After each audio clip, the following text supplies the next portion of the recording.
Welcome to the only place where real, raw, and vulnerable conversations happen with IFBB Bikini Pros to give you an inside look at their struggles, strategies, mindset, passions, and all of life beyond the stage. This podcast is made to inspire, motivate, and remind competitors and the average gym goer that even the most extreme lifestyles and elite athletes have their ups and downs.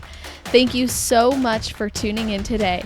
I'm your host, Celeste Rains-Turk, and now it's time for the Confessions of a Bikini Pro podcast.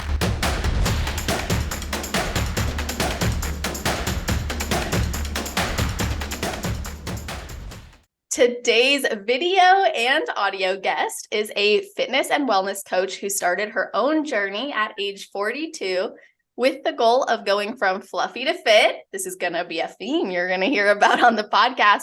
She is now 51 years old, helping people all around the world get in the best shape of their life using her social media platforms and one-on-one coaching.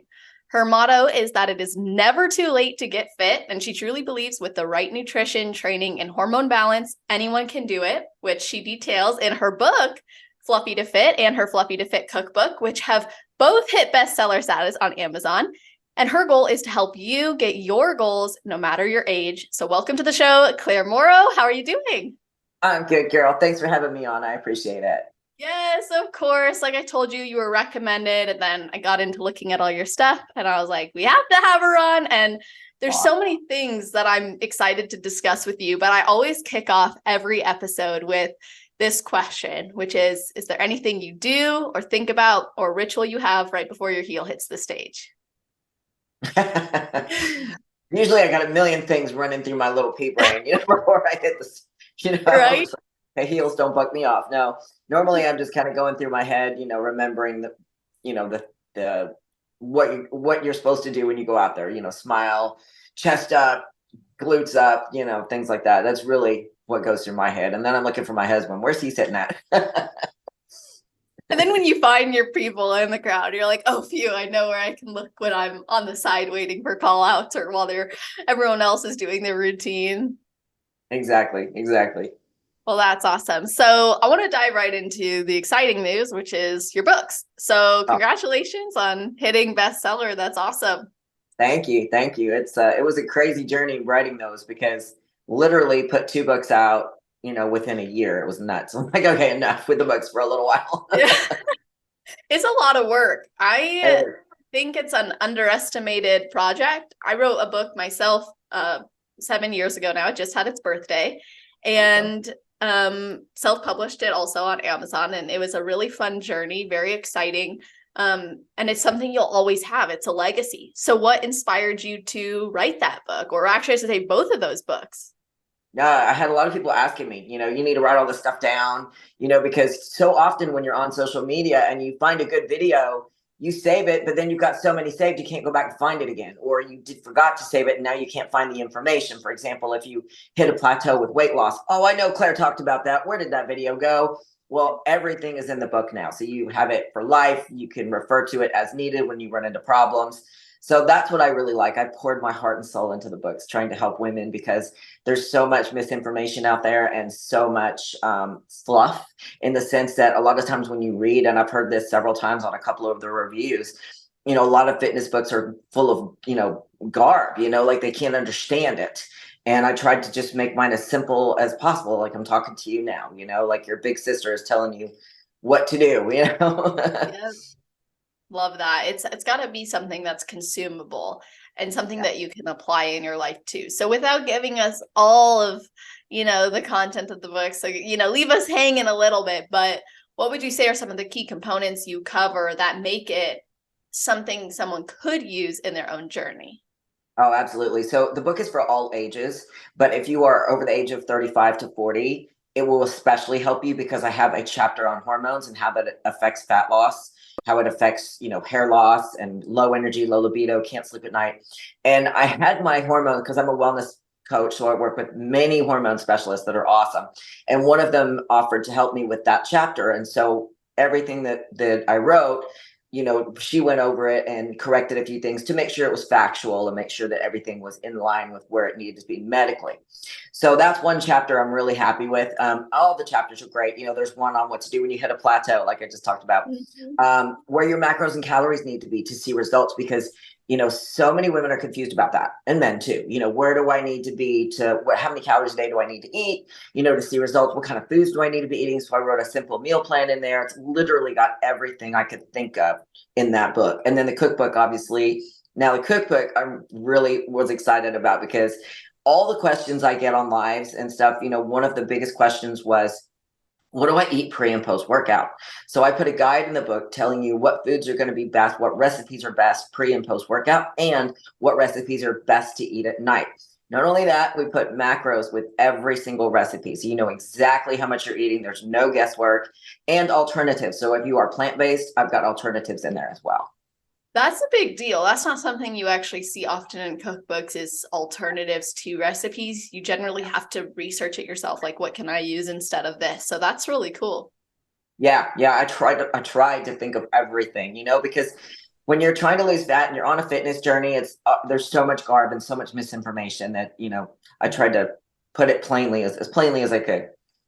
Yeah. And especially like the market that I notice you appeal most to. Now, granted, you help women and men of all ages, but I notice that there's a lot more women who would be like masters category in our sport.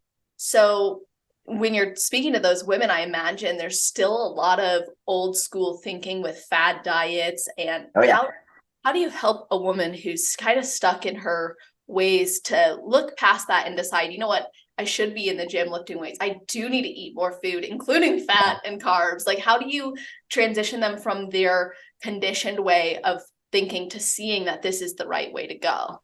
I tell ladies, it's so simple. If your diet has a name with it, you don't need it. You just need to be eating whole natural foods within your calorie deficits. That's it. I mean, these fad diets don't work, but for keto, for example, well, all that does is drain all the water out of your muscles. Now you're going to look skinny fat. Ew.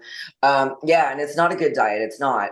You never want to cut out a food group. And people are so afraid of eating carbs, but there's a big difference between healthy carbs and non-healthy carbs. So, like I said in the book, I've got a whole list of the foods, but yeah, I think women are very confused about that. And then growing up, I think all of us get kind of addicted to the scale, or it rules our life, right? And when you lift weights, throw that dang scale out the window. It just does not matter, because it's true. When you lift, you're going to put on muscle, which puts weight on you. Good weight, not bad weight. So the scale is going to be all over the map. When you lift, it makes you hold water, so the scale is going to go up the next day. So I tell ladies, please don't use the scale. If you want to use it, that's fine. Just use it every day so you can see the fluctuations. But take measurements of your hips and your waist and pictures, and go by how your clothes fit, because your clothes will never lie to you, sis. Am I right? Yeah, that's true, honestly. And I wouldn't say we need to try to squeeze into clothing that doesn't fit, because also when you're building muscle, you start getting your booty, and then all of a sudden things are not fitting the same. Yeah, your waist gets smaller, but your booty's getting bigger. I cannot do back zippers anymore. Like, this dress that I have on is so clingy. It's like, this is the most comfortable thing I could possibly wear. And no zippers. They does not, and my back's so wide now from competing and stuff. It's just, which I love, because the wider your back is, the more small your waist looks. So I like that look personally. And it's not for everyone. Look, I get it. You'll have a lot more muscle than most want to have. It's a personal choice for me. And I get picked on a lot. Oh, you have a deep voice. I'm like, okay, look, well, Carol Channing, and so did Joan Rivers. I've had a deep voice pretty much my whole life. So as long as I can remember anyways. Wow, that's interesting. So you've gotten picked on for your deep voice. I'm imagining that comes with stereotypes within the competition world. Oh yeah. They you get in this business, you get accused of all kinds of shit. Pardon my friend.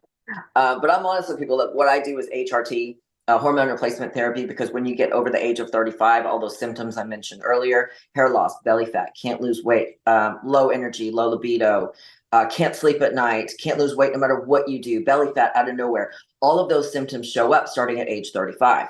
So as we get older, it's because our hormones are diminishing. So, and they control everything in the body, including your ability to lose weight. So I'm on full HRT. I've done videos about it. I'm honest about it. I encourage other women to do it, because it'll keep you healthy. Bioidentical hormone therapy. So, that's what I do. And I do the peptides too, which are amazing. And we can get into those later if you want. Well, we'll definitely get into them. I'm actually going to ask you right now, Yeah. what is the difference for somebody who might be looking into options for themselves, whether that's peptides, gear, or HRT? Like, how would you outline the differences between those three tools?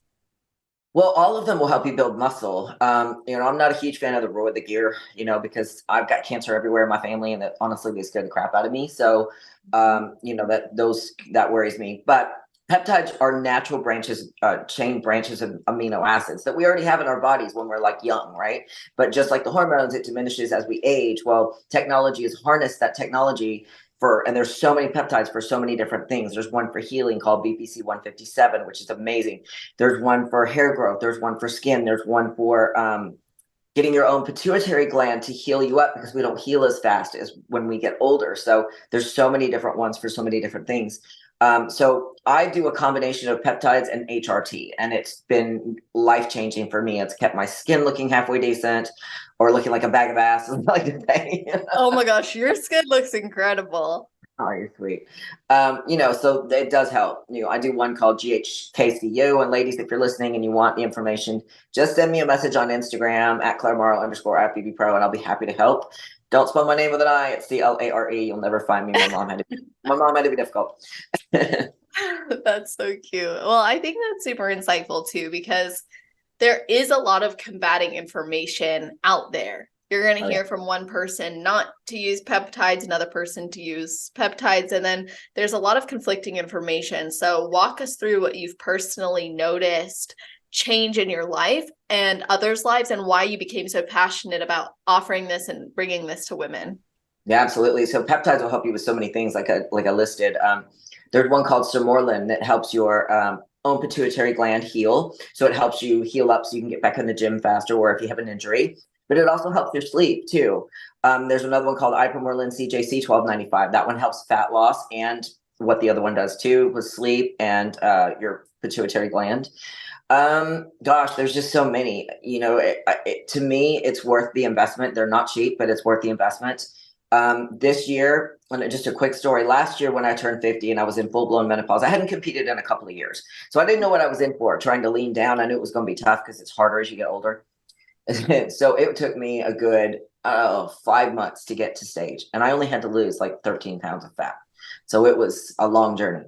Well, this year going into my shows, the only thing that was different were the peptides. So these new peptides that came out, I started taking those. I'll get to that in just a minute, but I kept my cardio the same, which I don't do much cardio. I just walk. My food the same. All the things were the same. Same coach, everything. The only difference was a peptide called MOTS-c, and that one controls your blood sugar, helps you with osteoporosis, and also reduces your myostatin, which a lot of people don't know what that is probably. But when you've seen those bulls that have too much muscle, it's because they have no myostatin. It's your nature's governor that controls how much muscle you can build. So hello, booty. Yeah, it reduces it by 40%. Yeah. So that was a good one. It helped me a lot. And then I combined that with tesofensine, which is a pill. Tesofensine helps you with your appetite, but it also helps you with lipolysis. So on that one, and then the other one is 5-aminos 1-MQ, which is also a pill. That one is really cool because it stops your body from refilling those fat cells or creating new fat cells when you're taking it. Now, this is something that you can really only stay on for about 8 weeks, and then it becomes less effective, just like most things. Yeah, they're very, very cool. And that was the only difference, was taking those 3 peptides. And it was a shredding combination because it took me about 12 weeks to lose 11 pounds. Yeah, it was a lot quicker. Wow. Well, what's interesting hearing this is I'm thinking about those who are not yet 35, because I've heard that it's generally not advised for people under 35 to take peptides. Is that right? Usually if all your systems are running, then, it's up to you. You can get tested too. That would be what I would suggest, is you can test your natural ability to heal. You can have that level tested, your own HGH. And if your own HGH is low, then I would recommend some of the peptides. Absolutely. Because it will help you. The only one that I wouldn't recommend for somebody who's young is full-blown HGH.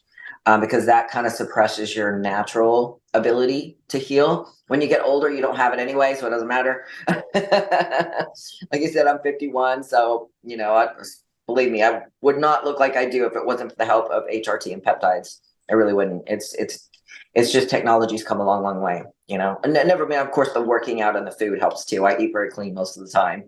But still, you know, when you're trying to build muscle, the one component you need is your natural testosterone. And that diminishes over the age of 40. And ladies, we have testosterone in our systems just like men do. And as we get older, like I said, it goes crapo. So you got to replace it. And that is the one component that controls your energy, your libido, and your muscle building, and your brain fog. So if you've got brain fog out of nowhere and you're approaching 40, around 40, over 40, 35, that can very well be your natural testosterone is low. So, what are some things someone who is younger could be considering or looking out for to maybe prevent the need for some of those things early on, or maybe prolong the time before they need that? There is no preventing it, unfortunately, because as we get older, it happens to all of us. Nobody's immune to it. So just look out for those symptoms at age 30, in your 30s, I would say. Sometimes it starts earlier. Ask your mom when it started for her. She'll be able to tell you. Like for my mom, I remember she started getting hot flashes around age 48, and that happened to me. And your hot flashes come from your estrogen and your progesterone, or your levels are dropping. And what happens when your estrogen gets too low is your body starts storing belly fat, which is a whole nother animal. That's fun. Let me explain why. So your estrogen is produced in your fat cells, your natural estrogen. It controls your collagen. So your skin starts looking like a bag of poo as you get older because your collagen starts to diminish, which is made from your estrogen. Now, when your estrogen gets too low, your body starts storing fat in order to produce more estrogen, but it doesn't work. We end up with all this belly fat out of nowhere. And that's why that happens. So just keep an eye on your hormones, ladies, no matter how old you are. I scream about it from the rooftops almost every day on my account, Yeah, you on my do. social media. You've Yeah. made such a great, I don't know, I would say it's a niche. You've made a great niche for yourself in how you present this and your expertise in it too, and you're educating people on it. And I love your character that you play. Oh, The I love blonde doing my character. character. Yeah, that Yeah. was so awesome. For those of you who don't know or don't know me, I do character reels sometimes. So I have like a redneck girl, her name's Amber with a blonde wig, and then I have another girl named Karen that's kind of a know-it-all. And then there's me, who is kind of the expert in things, and you know, I get called a know-it-all from the other girls. But anyway, so I do lots of little crazy skits that are lots of fun, but they might make you laugh, but they'll also educate you as well. So I've got a new one coming. I just recorded actually. Oh, that's So yeah, I awesome. love doing those. Yeah, it's really great to see how you turn this into entertainment content as well, because that makes it a lot easier to consume, right? Like we talked about with your book too. Yeah. It's got to be consumable to be implementable. Now, I'll be honest though, when you hear all these different peptide names or you hear all these different hormones, it can be overwhelming. So how does Yeah. somebody find a healthcare provider who can actually test and support them in working or identifying these needs? Yeah, so you need a wellness specialist. And I talk about this a lot. OBGYNs, GPs, they don't specialize in hormones. When you go to get tested, they'll tell you you're within normal range when you're not. There's a big difference between normal range and optimal range. And if you're having those symptoms I just mentioned, you are not within optimal range or for normal range either, in my opinion. But so don't go to a GP and OBGYN. You're just going to waste your time and money. Find a wellness practitioner. I have great ones that I work with as a wellness coach with my clients. They do telemedicine anywhere in the US, and they also take insurance for the labs. So if you need their information, send me a DM on Instagram. I hate to keep saying that. I sound so salesy. Send me a DM. God. Link in bio. Oh my God. I know it. Hey, I love a shameless plug. That's what this is for. It's about educating and equipping people with resources, tools, insight. And something that I think is important to understand too is, how is this monitored? Like, we know there's testing, right? But how do you actually monitor these things with clients and identify, okay, it's helping, or maybe it's too much, too little? How would someone know if they're doing the right thing? Yeah. So when you first get on HRT, your body has to adjust to it. So, you know, and the bioidentical HRT, let me explain what that is. So BHRT, your bioidentical hormones are what your body already makes, right? You just don't have it anymore. So it's as natural as you're going to get. And it doesn't cause cancer. That's a myth. Don't let anybody tell you that. You just got to find a wellness doctor to get you that. I don't like the pellets because you can't control them. Do it manually. So what you do is you get on it, and then about 2 months in, you get tested again with your blood to see where you're at, because your levels are going to change, right? And I get this question a lot. What are the side effects? Really, the only side effect you're going to notice besides your symptoms going away is you might gain a little water weight for a period of time because your body has to adjust to it. So if you gain a little weight, don't panic. It's just water. Remember that if your diet hasn't changed and the scale went up, it's water or new muscle if you lift. So that's how you monitor it. Yeah. That's an interesting point too, because there are going to be symptoms in that process, and sometimes it's that long journey, right? Like initially you might have certain experiences you're not accustomed to or don't like, but then over time, I'm imagining as you start feeling better, you realize maybe how bad it was before. Yeah, exactly. Bingo. Yeah. So, can you tell us about what some of the common concerns are of people who are over 35 who come to you? Like, what are some of the questions that they ask, and how do you support them in answering those questions? And what would you tell someone who's listening in that age group to empower them as well? The first question I usually get is, how do I get rid of this belly fat? Mm-hmm. And there's a lot of myths out there. Like I see these little, pardon my French, shitfluencers is what I call them. When they say, "Oh, do these sit-ups and you'll lose your belly fat." No, no, no, no. Just listen, ladies. You cannot spot reduce fat. It is all about your diet. 80% diet. You can't outrun your fork. So make sure you're eating those whole natural foods within your calorie deficit. It makes a big difference. So that is one thing that I would say. My husband, oh my God, my husband's at the window. Hi. Sorry. He's waving at me. So that's one thing I would say. The belly fat is a big issue for a lot of women because, like I said, your estrogen starts to drop. If your thyroid is off, that can cause belly fat as well. That happened to me. On the cover of my book, the picture of me right here, where I had all this belly fat and arm fat and everything, my thyroid was malfunctioning. So ladies, if you haven't seen my book, please go look at my before and after, because I wasn't always fit. Okay. And I weighed about 155 here. And like I said, the scale doesn't matter, but that's just what people ask me. So 3 things I was doing wrong here. My thyroid was off. I was drinking alcohol 2 to 3 times per week, not realizing it was massively slowing down my fat loss because of the way your body metabolizes it. And then number 3, I was under eating during the week and overeating on the weekends. Most ladies I run into are under eating, and they don't realize it. And what that does is it massively slows your metabolism down. So you've got to be really careful.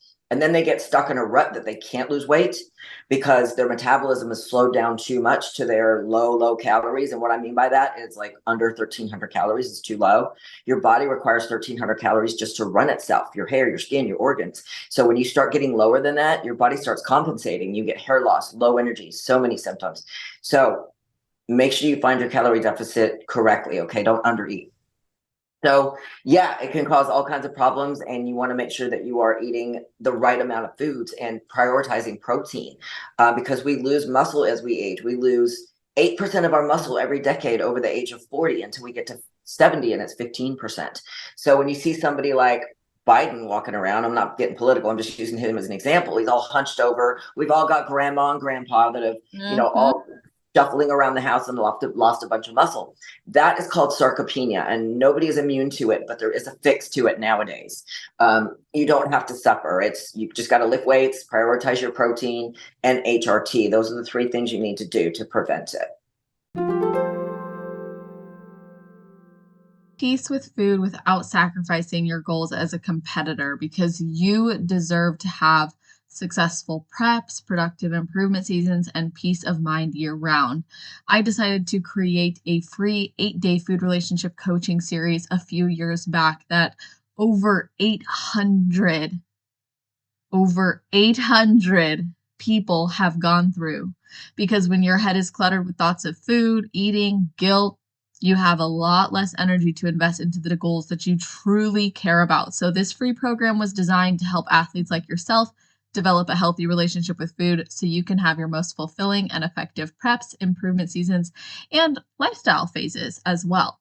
This is an 8-day series that has a video every single day, a full workbook to guide you through every single video, and you can respond to the emails with the work you did and receive direct support and guidance from me personally. which is, of course, something I love to provide to the community. So you're not only going to discover your ideal relationship with food, but you'll also identify detrimental thought and behavior patterns. You'll overcome guilt and shame, so every decision can be made with intention and pride. We will use expectations and reinforcements to seamlessly manipulate your behavior around food to be more positive and aligned with that ideal relationship with food. We'll figure out why you're really craving what you are when you're sleep deep in another jar of peanut butter, or justifying that next cookie, or continuously eating endless bags of rice cakes, whatever it is for you. We'll become crystal clear on why you act, think, and live the way you do, so you can, of course, act, think, and live the way you want to.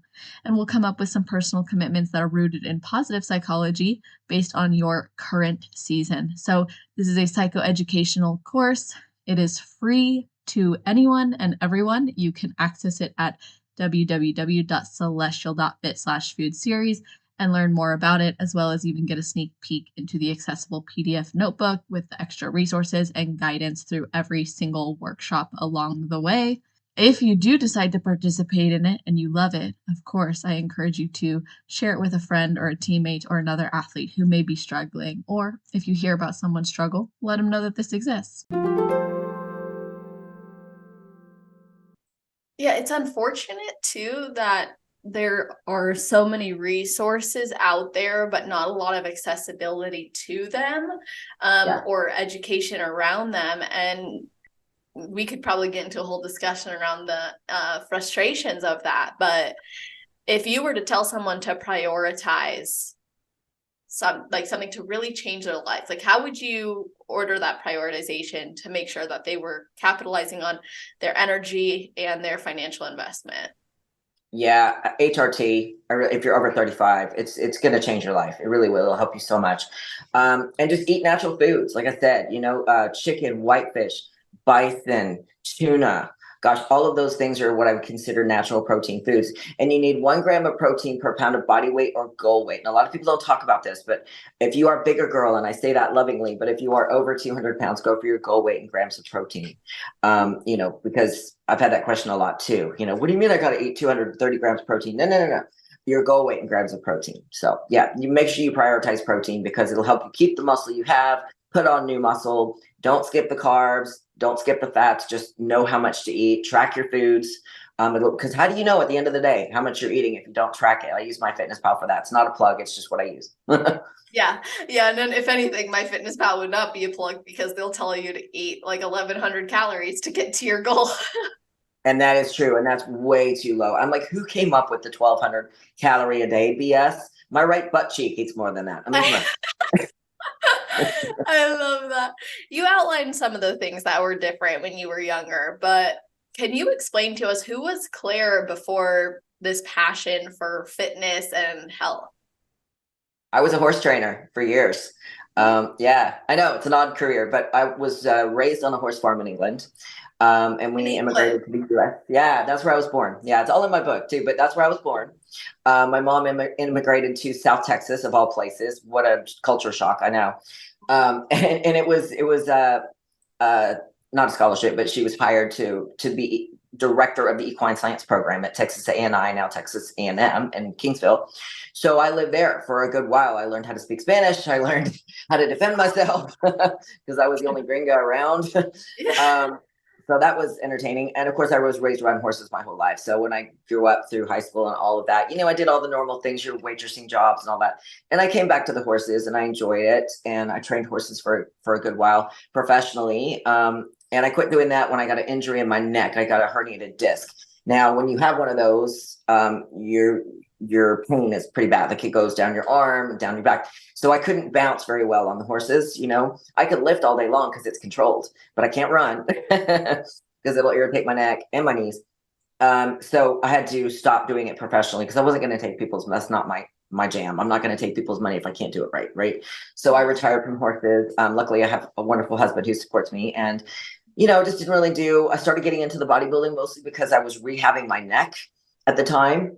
And while I was doing that, I met a girl who was and I wrote about this in my book and I still talk to her this day.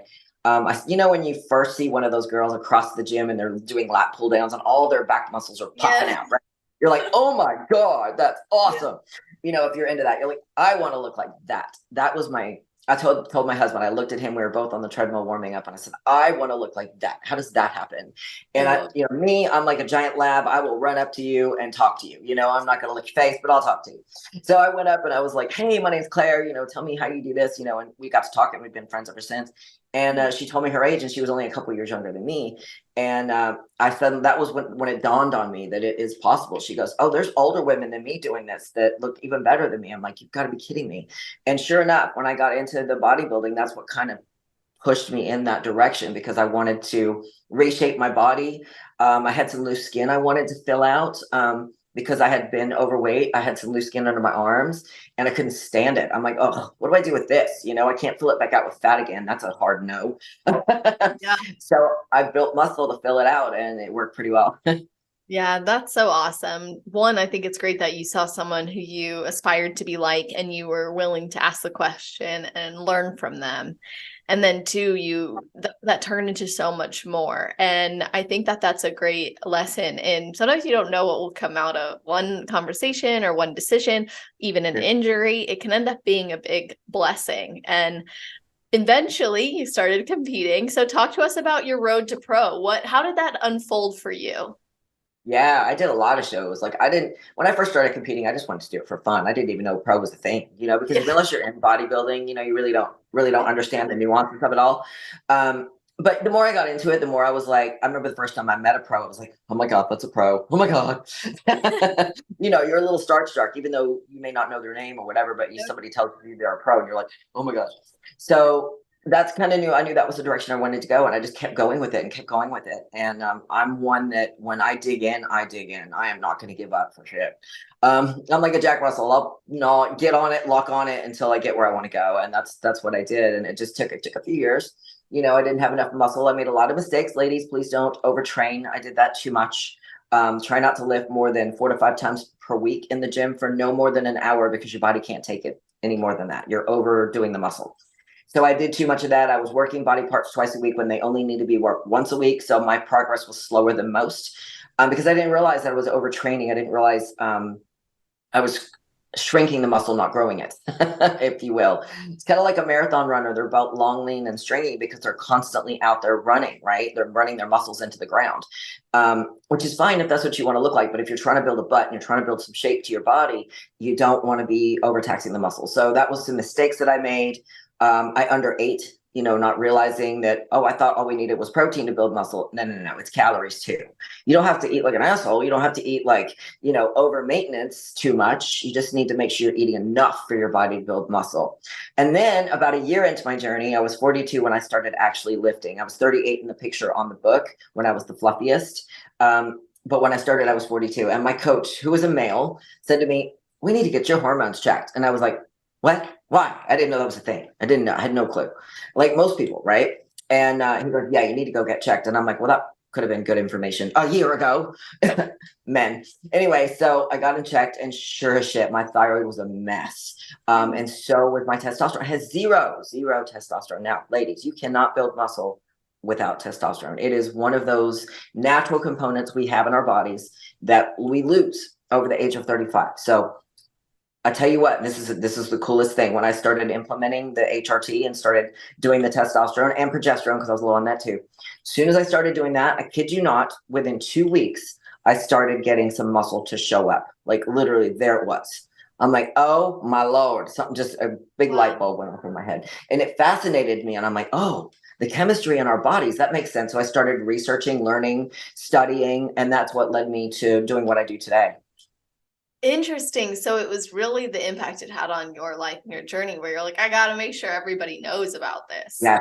Yes. And I scream it from the rooftops, and I try to post good information that people can use in their everyday lives, because most coaches won't tell you anything. They'll try to get you to sign up for their programs. I could give two shits about that. What I care about is helping people, because in life, that's what matters. That's what we're here to do, is help others. And truthfully, if I'm lucky enough to go to heaven and meet God, and he looks at me and says, what did you do with your life? What did you do to help other people? I want to have an answer for that. I really do. So it's soul food for me as well. That's really cool. How else does your spiritual journey play a role in this? Oh yeah. Very spiritual, girl. very. I'm not one of those religious nuts. I'm a spiritual person, though. Very, very, very. I think that everything in life is meant to happen. You know, for the most part, there are no coincidences in life. I can't tell you how many times I've prayed on something, you know, so like, you know, send me any women that need help or whatever. And then that next day I'll get 2 or 3 messages from women asking me a question or needing something. And if you ever message me on Instagram, I will answer you. I am not that girl who's going to ignore you or block you, and I can't tell you how many times I've messaged another pro and they will not message me back. I'm like, rude. So I always make sure that I do, because everybody's important. I don't care who you are. We all breathe the same air and we're all important.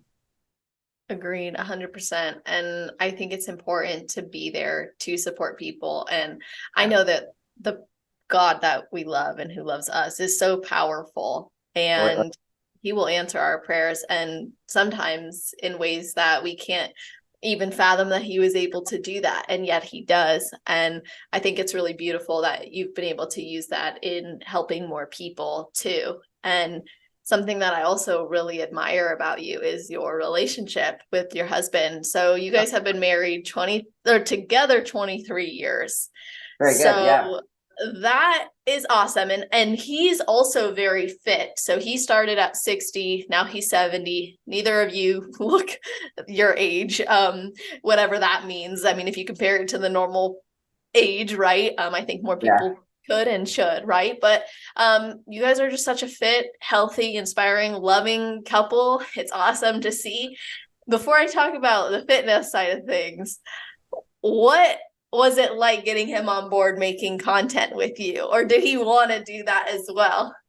No, he's the shy one. We're opposites. Like, he's more reserved, and he's the kind of person that when you meet him, you want to sit and talk to him, because he's one of those that's an old soul, very knowledgeable, very wise, right?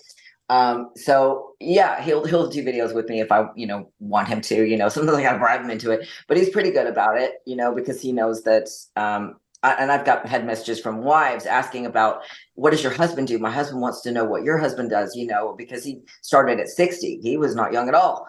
And he's now 70 and he's a brick shit house. I mean, he looks amazing, right? And I'm so proud of him. We started this journey together. Like, when I first told him, look, I want to maybe compete in bodybuilding, what do you think? I would never make a decision without him. Everything is together for us.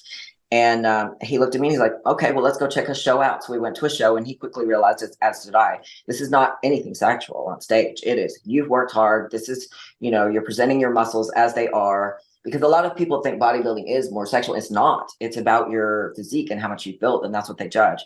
It's not a beauty pageant either, because you could be ugly as a mud hen and still win the show, you know, if you have a better physique. That's just the way it is. And then after that show, we came home and we sat down on the couch, and I said, well, what do you think? And he says, well, if you're going to do this, I'm going to do it with you, because I'm not going to look like a fucking Uber driver taking you into a show, dragging the bikini model into a show. I fell off the couch laughing. And that's my husband. He has a great sense of humor. Like, he always makes me laugh. And yeah, we'll be married 20 years in February. So we've been together 23. So yeah, it's good. That is so awesome. I was curious if it started at the same time. So it sounds like it did. And the journey you've both been on is so amazing. Was he also living a similar lifestyle to you before competing, like with drinking, or no? Well, okay. We would drink 2 to 3 times per week. Yes. He would have a beer every night when I first met him. No, you know, people do that. It's normal, right?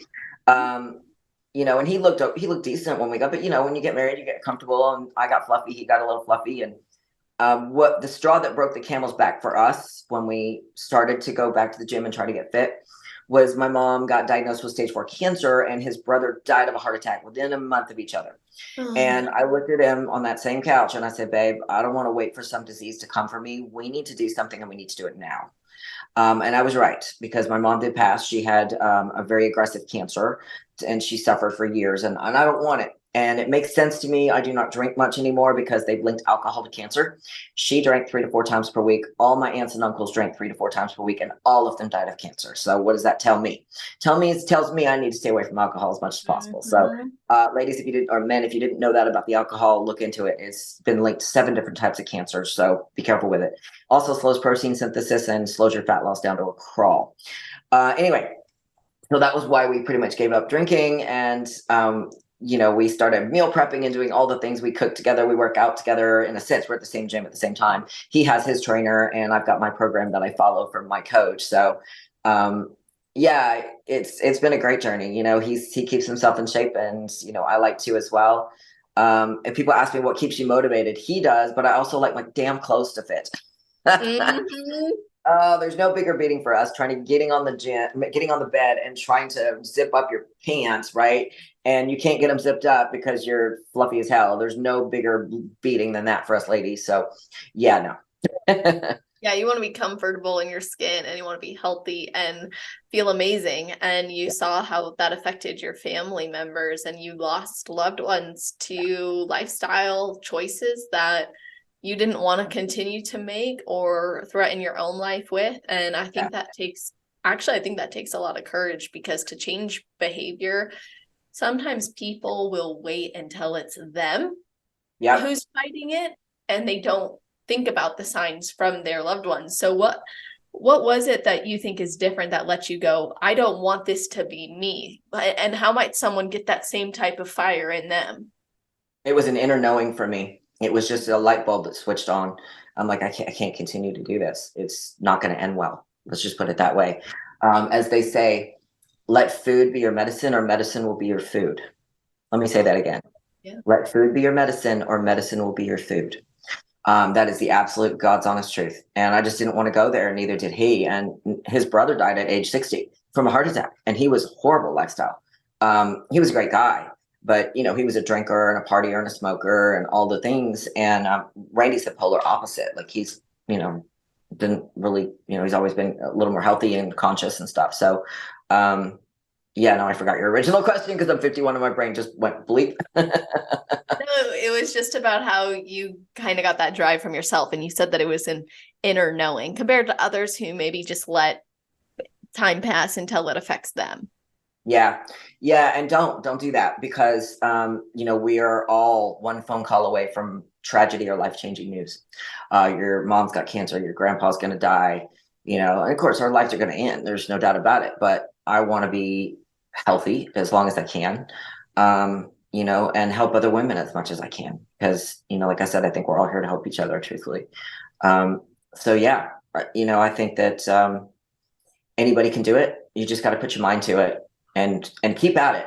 Don't let other people discourage you. We had some of that too, where, sometimes the family members were a bit like, what are you doing? We were taking fun pictures with Jay Fuertes, like he was dressed as Superman and I'm, whatever. And it was fun pictures, and the family was like, whoa, what do y'all do? They thought it was weird at first. And I think we're all into something that somebody else thinks is weird, but we enjoy it, and we still to this day take, fun pictures when we want to, when we're both like getting ready to go on vacation or something. But no, we motivate each other as much as we can. Yeah. My favorite was your guys' Christmas photo. That was that was so cute. I love that. I'll probably post that again this year. The one with the tinsel. Yeah, it's just so adorable. And I think there's a few things that stood out to me from that. So one, from my own personal experience, you said you're a phone call away, right? Something could happen. And for me, I received that phone call that my mom died, and it was heartbreaking, as you can imagine. And I remember after that, I thought, not that I couldn't continue, but it just took the life out of me. It was so traumatic. And when I was able to keep showing up for myself, I attribute it to having established such great habits through this lifestyle. So even if you haven't gotten the call, you don't expect to get the call, no one wants to get the call. If you have let's say no health concerns even in your history, I would still encourage healthy lifestyle with habits, because if something happens, what helped me was I didn't want to show up then, but I knew there was a version of me who thought it was worthwhile to keep showing up. And she was showing up before that. So I needed to show up anyways. And I think that's why it is important to have those habits. And then you're showing other people too. Like when you put out your lifestyle, if you post a photo with your husband and you guys are drinking, how is that any different or better than posting a photo of you guys at the gym? It's just the lifestyle you choose, and what you put out there, I do think has an impact on people and what they think is a healthy or positive thing to do. Yeah, I hope so. And I'm not saying we never drink. We'll drink on special occasions, but I'm maybe one glass of wine in and I'm done, but normally it's like anniversary or maybe we're on vacation. When we went to Italy this year, I drank a little bit, but not very much, because I know what it can do. But yeah, you're absolutely right. I try to encourage people as much as possible. And tell them, watch my stories, because I put a lot more sometimes in my stories than you'll even see on the feed. And what's a shame now is the algorithms on TikTok, Instagram, YouTube have all changed so much. You're just because you follow somebody doesn't mean you're going to see their stuff. True. So I encourage everybody to interact with the accounts that you actually like and want to see their stuff. Like, comment, and share. And I don't say this lightly, okay? Because you're training your own algorithm. And if you don't encourage things to be shown to you, the algorithm will think you're not interested and won't show it to you anymore. So if you're sitting there thinking, well, that's why I haven't seen so-and-so in a while, go comment on a few of their posts and I guarantee you they will come back up in your FYP or in your newsfeed. Yeah. Absolutely. And, to that point too, like if you have a creator, like for example, we've been posting so many videos and reels for the podcast, and it's something that we're all really excited about. My team anyways, me and my executive assistant, who really supported this endeavor and has been encouraging it for a long time. So we're finally doing it. And I'm like, the more people who interact with it and show us that they like it, the better. And I'm investing in other endeavors for the podcast that I'm really excited about, that about, but I haven't really shared much here. But I'm like, okay, the more you tell your the creators of content that you like, that you enjoy it, the more they can invest in making it. But when we don't know, it's almost discouraging, which is why it always means so much when people like reach out or share the content or say thank you, or even just say what an impact it makes. Like it's not about money. It's not about, like you said, it's not about money. Right. It's not about buy this. It's like, am I making an impact? Yes, it's discouraging. You're 100% nailed it. It's discouraging. When I first started on TikTok, I had a great reach. It was going, and I was helping people. And then TikTok screwed all the creators and just changed the algorithm to the point to where the views were like 10% of what you would normally get. It's so sad. Wow. And then somebody will pop up and say, well, I haven't seen you in a while. I'm like, well, that's because you haven't commented or liked or shared my stuff. That's why. But I hate to tell people that, because, then they're like, well, why do I have to do that? Well, again, you're training your algorithm, but each creator, not just me, yourself, others, work very hard at what we do. Like, investing in lighting. And I've got a whole room now where I do all my recordings, as do you. Right. And, I drag my husband into like helping me do stuff. He'll literally throw stuff at me sometimes, for the character reels. So if you see something hit me, it's usually Randy throwing it at me. Dragged me off, the estrogen one, he was dragging me off. I need to get behind the scenes because it's pretty funny. But anyway, all these, and I'm not being ungrateful. I love what I do. I absolutely love what I do. I love being a creator, but it is discouraging when you don't reach your whole audience. So for example, let's say a woman is in a fat loss plateau, and I make a video about it. Well, she may not get to see it if 3 people in front of her didn't watch it all the way through or interact with it. Right. Yeah. Because when you interact and share and like, it gets passed on to the next person. So if you need to see a video, you may not be interested in what I posted about that day, but the next day you may need to have seen the next post, but you didn't get to. Yeah. And then it's so true. It's a very weird thing, but on one hand, I'm like, I wish it would change. And on the other hand, I know that we do determine so much of our algorithm, where I'm like, if I've learned from interacting with other people's content, even who you message, like story algorithms are different than post algorithms. Like someone's liking and messaging your story, they might see all your stories and none of your posts. Right. But and then the opposite can be true. People who only interact with your posts may never see your stories, because the algorithms are actually different for who you're seeing. Yeah, no, it's so true. So I encourage you, ladies, women, men, please interact with the creators that you like, that you actually want to see their content. You're not going to like block or unfollow or whatever, but and just be aware that my page is mostly helpful, but sometimes I post bodybuilding stuff. So I'll post pictures, and I've gotten people that unfollowed me from the competition because I was posting competition stuff. And I'm like, I'm proud of myself. It's part of what I do. I'm a pro athlete, so I'm going to post about that now and again when it's competition season. Now I'm probably going to retire at some point, but anyway. What are your current goals? I don't know. It depends. I did a couple of shows this year, got 3rd place, which I was happy with, because the IFBB is not easy to compete. I don't care how old you are. So maybe next year it'll probably be late summer if I compete next year. I may need to take a year off. I don't know because we've got a bucket list trip planned for next year. So we're wanting to go to Bora Bora. So yeah, That's awesome. I'm How so excited. cool. Are you Yep. staying on the water?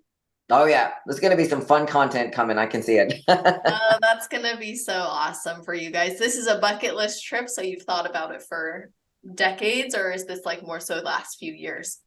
Oh no, probably decades. It's something that we've always wanted to do. My mom went there when she was alive and she loved it.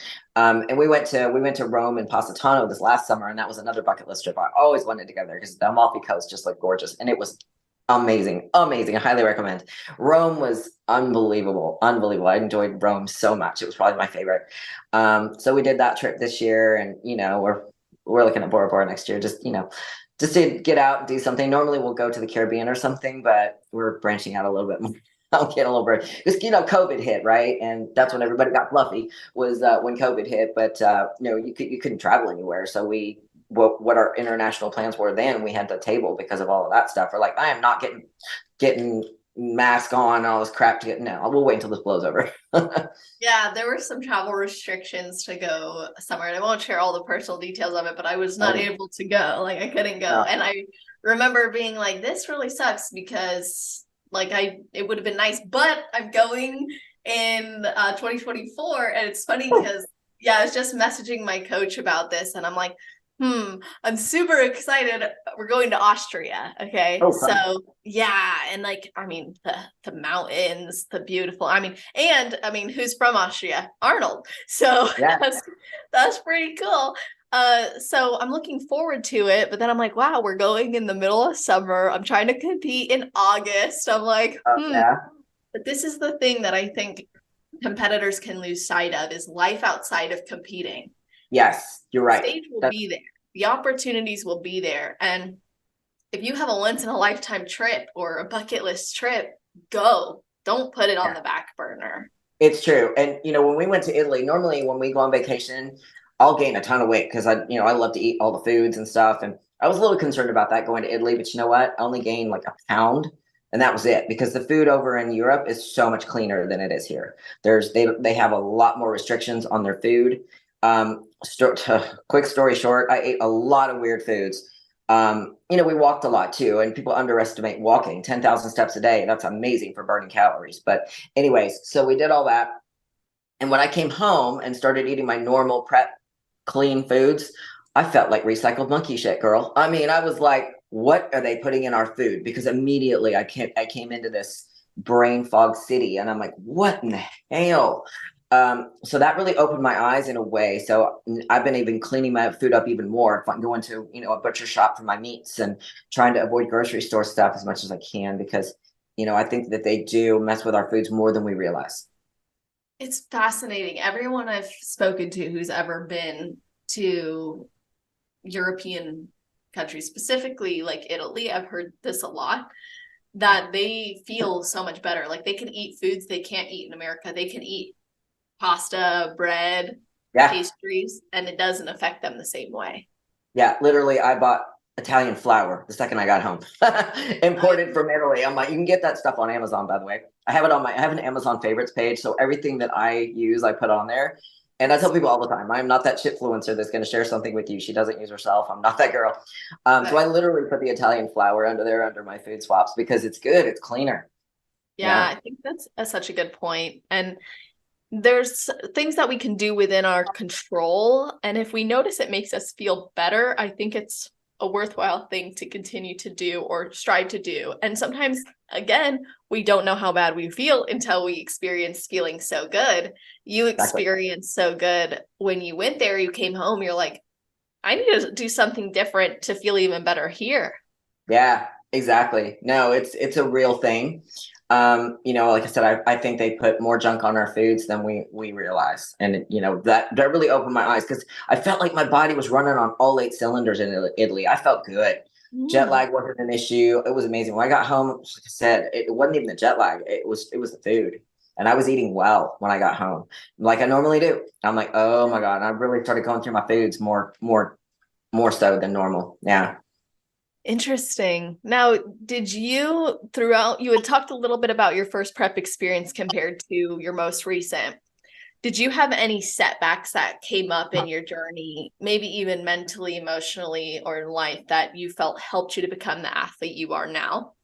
Oh, sure. You're always going to run into problems. When everything is bunnies and rainbows, you don't learn anything. Yeah. So, I ran into arthritis pretty quickly. I had a little bit of arthritis when I started, but not much. But I could feel it a little bit more. And again, I was overtraining, and that was the biggest part of it. Is I was trying to do legs 3 times a week. Don't do that, ladies. Don't, especially if you're older. You don't need to train your glutes 3 times a week. They will not grow, even when you're young. Twice a week at most. So now I do my legs every 5 days. But anyways, yeah, so I ran into some arthritis problems. And one of the orthos I went to said, you need to stop it right now. It's going to get worse. And then I went to another ortho, and he's like, no, you can keep doing it. We just need to do this, this, and this. So what I do now is I inject my knees with Monovisc, and it's like the synovial fluid that you normally have in your knees. Well, it's pretty much out the window as you get older. So it replaces it, and it's like a gel that gets in there, and it really does help. So I do that every 6 months. I try to do PRP in between that, inject it into my knees. That helps too. Insurance will cover a lot of these things. So it's just knowing the research, right? Women, when they're wanting to know something, do better research than the FB freaking I. It's So so yeah. true. So it's just knowing what you need to do to go forward. So that was one big obstacle I ran into, because literally broke down crying when that first doctor told me that, you really shouldn't keep doing this. I'm like, no, there's got to be other ways, and I just found other ways, and it paid off, because I've been doing this, gosh, 9 years now. And I push a good amount of weight a lot of times on leg day. So, I'm careful. I don't overtrain now. My shoulders didn't grow until I stopped training them twice a week. Now I only train them once a week, and now I have shoulders. So just take note, ladies, if you take nothing from this podcast, take that away. One training session per week per body part, or it won't grow. I think that there's so much more value in rest than we know. And Yeah. even from a mental perspective, like when I'm training 3 to 4 days a week, or even up to 5 instead of 6, 7, Yep. I put so much more energy. I have more energy physiologically for my sessions. I'm not Yeah. sore going into my sessions as often, except maybe at the start of a program. And Yep. I want to give more, because mentally I'm like, this is my opportunity to train legs. So I'm going to crush it. Yeah, exactly right.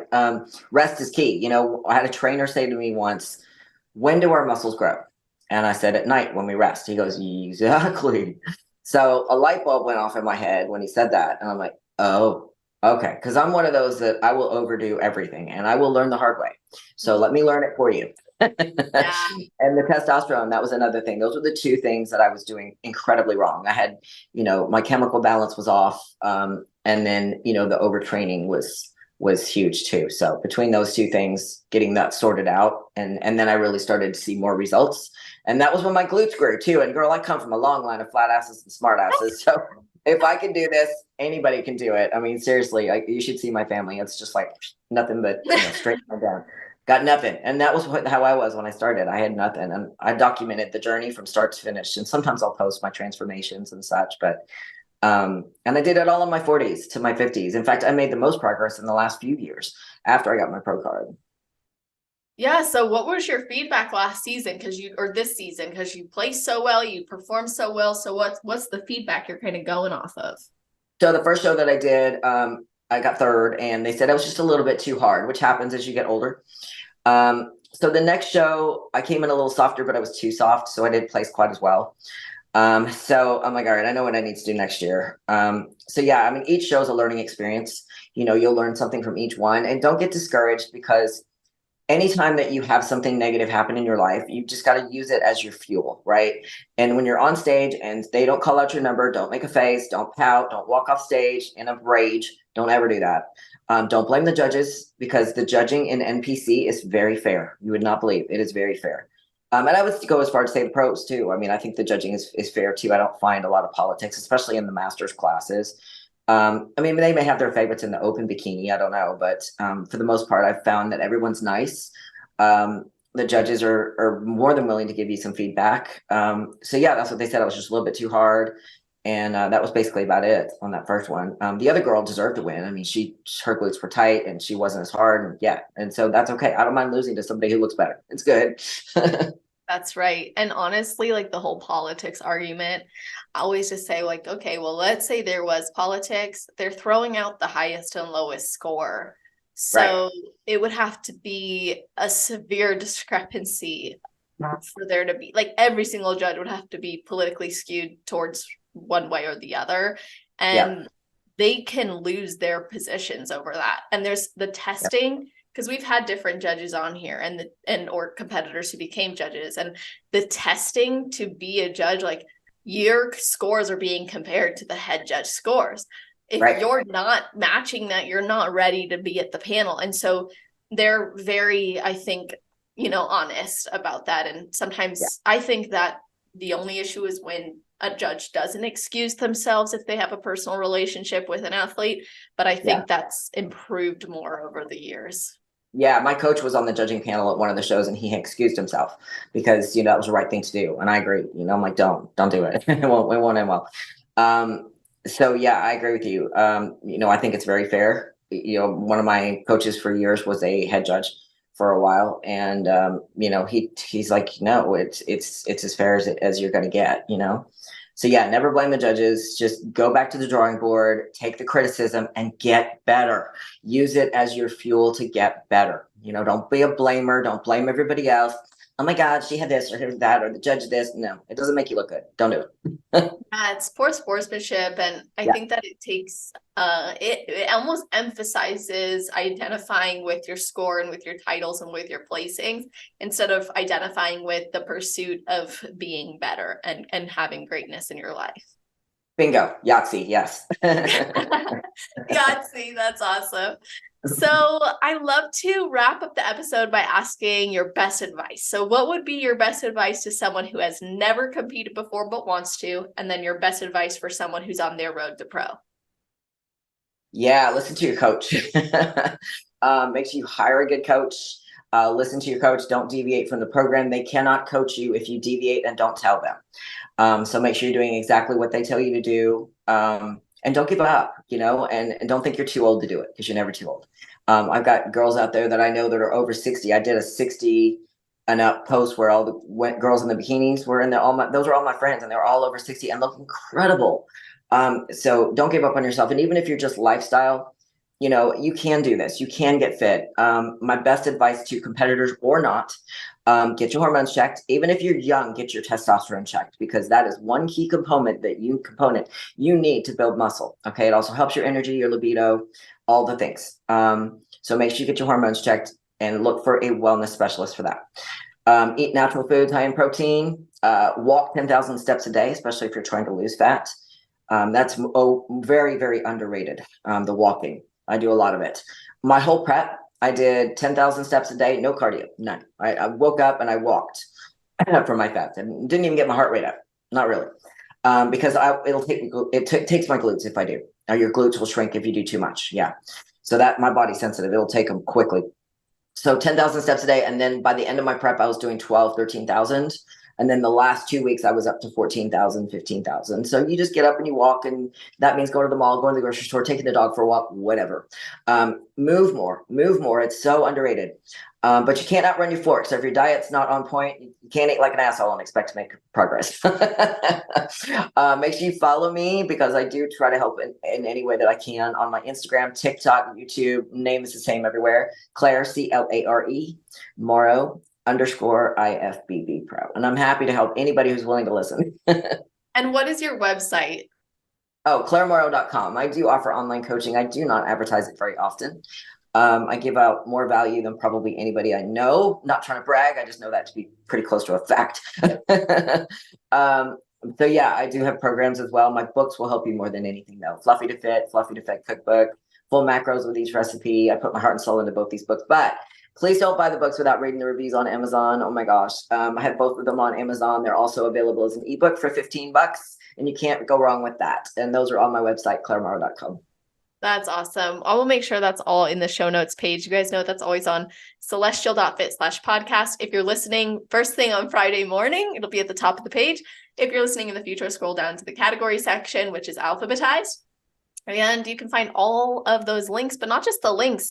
We have a full summary of every single episode, timestamps of the episode, and then a bulleted list of the topics we covered. So if you're new here, you can go back and see other things that have been covered in other episodes. Or of course, if you're sharing this episode with others, you can tell them what they have to look forward to when they listen, and you can go back and listen to your favorite parts. We always appreciate when you guys tag us on Instagram. So Claire gave her Instagram. I'll give mine at celestial_fit. Let us know what your takeaways were, what you enjoyed, or that you tuned in with us today. It always means a lot to me and the athletes. Like we said earlier, it's great as a creator and just show support, lets us know what you want to hear more of. So Claire, thank you so much for your time and all your insights today. You're welcome. Don't forget to interact with everybody's posts so they keep showing up in your feed if you really want to see them, because even though you follow them doesn't mean you're going to see their stuff. That's right. Well, thank you so much. And to everybody listening, thank you all for listening, tuning in today. Hope you have an amazing rest of your day, night, or morning, wherever you are in the world while you're listening to this episode. Just make it awesome.